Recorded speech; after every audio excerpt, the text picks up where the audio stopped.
The landscape in CML is exciting today because we have many choices of therapy.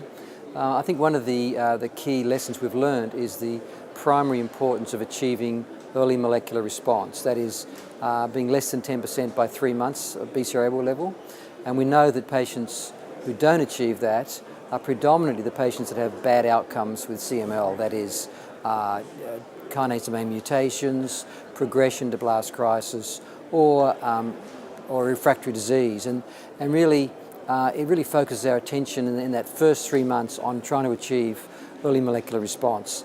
The primary determinants of EMR are the potency of the TKI drug that's used and the intrinsic biology of the disease. So if you take a patient receiving imatinib, then all of the trials would suggest that their chances of EMR failure are somewhere between 30 and 40%. If you use a more potent drug, such as dasatinib, it gets down to around 15%, and more potent again with nilotinib, down to about 10%. So clearly there's a direct link between the potency of the drug and the capacity to reduce EMR failure to an absolute minimum. Most CML clinicians are very excited about the potential for therapies coming along.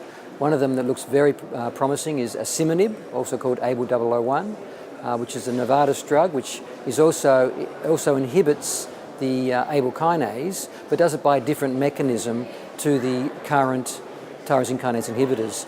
And it seems to have much lower toxicity for an equivalent amount of potency, which I think is a very exciting message for patients. Clearly we need a lot more information. At the moment we just have a phase 1 trial, but we're now going into phase 2 and phase 3 trials, and I think look forward to this drug coming along in the next 5 years or so as a next step in the progress of getting CML even better and better managed than we have today.